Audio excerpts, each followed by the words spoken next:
పాశమైలారంలో ప్రమాదంపై సిగాచి పరిశ్రమ ప్రకటన విడుదల చేసింది. పేలుడు కారణంగా 40 మంది మృతి చెందినట్లు అందులో పేర్కొంది. మరో 33 మంది గాయపడినట్లు తెలిపింది. మృతుల కుటుంబాలకు కోటి చొప్పున పరిహారం ఇస్తామని ప్రకటించింది. గాయపడిన వారికి పూర్తి వైద్యం అందిస్తామని, అన్ని విధాలా అండగా ఉంటామని హామీ ఇచ్చింది. సిగాజీ తరపున కంపెనీ సెక్రటరీ వివేక్ కుమార్ ఈ మేరకు ప్రకటన విడుదల చేశారు. ప్రమాదానికి రియాక్టర్ పేలుడు కారణం కాదని యాజమాన్యం తెలిపింది. ప్రభుత్వం నివేదిక కోసం ఎదురు చూస్తున్నట్లు కంపెనీ యాజమాన్యం తెలిపింది. ఈ ఘటనలో 11 మంది కార్మికుల ఆచూకీ దొరకడం లేదని మంత్రి దామోదర రాజనరసింహ తెలిపారు. పేలుడు సంభవించిన స్థలాన్ని ఆయన పరిశీలించారు. ఆచూకీ గల్లంతైన వారు బతికే అవకాశాలు తక్కువ అని పేర్కొన్నారు. 18 మృతదేహాలకు DNA పరీక్షలు జరుగుతున్నాయని వివరించారు. ఆసుపత్రిలో చికిత్స పొందుతున్న కార్మికుల ఆరోగ్య పరిస్థితి నిలకడగా ఉందని తెలిపారు. సిగాచి కంపెనీ యాజమాన్యం వచ్చిందని వారితో చర్చించినట్లు దామోదర రాజనరసింహ తెలిపారు.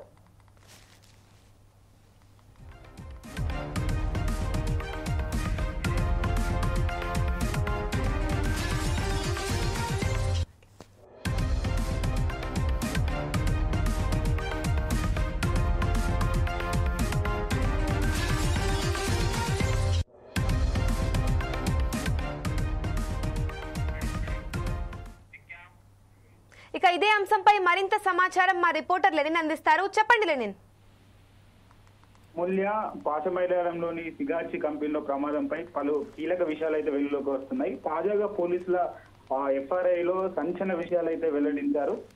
మిషనరీ పాతది కావడం, కనీస ప్రమాణాలు పాటించకపోవడం వల్లే ప్రమాదం జరిగిందని తెలిపింది. సిగాచి కంపెనీ ఉద్యోగి యశ్వంత్ ఇచ్చిన ఫిర్యాదుపై బానూరు పోలీసులు కేసు నమోదు చేశారు. ఈ ప్రమాదంపై పోలీసులు FIR ప్రకారం సిగాచి కంపెనీలో పాతబడిన మిషనరీ ఉంది. దీనిపై కంపెనీ ఉద్యోగులు ఇప్పటికే చాలా సార్లు యాజమాన్యం దృష్టికి తీసుకెళ్లారు. కంపెనీ యాజమాన్యం ఉద్దేశపూర్వకంగా అదే పాతబడిన మిషనరీ వాడడంతో ప్రమాదం జరిగిందని, ఉద్యోగుల మరణాలకు కంపెనీ కారణమని చెప్పేసి కూడా వెలుగులోకి వస్తున్నాయి.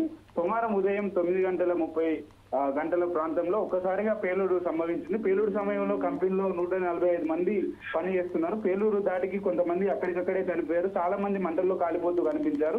సిగాచి కంపెనీలో కనీస సదుపాయాలు లేవు. మంటలను ఆపేందుకు కనీస ఫైర్ సిలిండర్లు కూడా లేవు.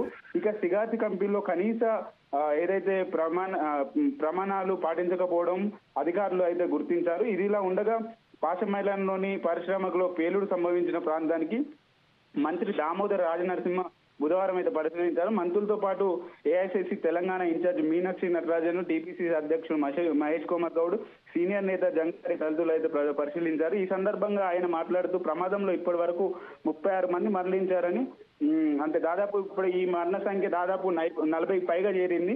అయితే ఇంకా 11 మంది కార్మికులు ఆచూకీ దొరకడం లేదని తెలిపారు. ఆచూకీ గల్లంతైన వారు బతికే అవకాశాలు తక్కువ అని చెప్పేసి కూడా పేర్కొంటున్నారు. 18 మృతదేహాలకు DNA పరీక్షలు జరుగుతున్నాయని చెప్పేసి కూడా వివరించారు. ఆసుపత్రుల్లో చికిత్స పొందుతున్న కార్మికుల ఆరోగ్య పరిస్థితి నిలకడగా ఉందని చెప్పేసి కూడా చెప్పారు.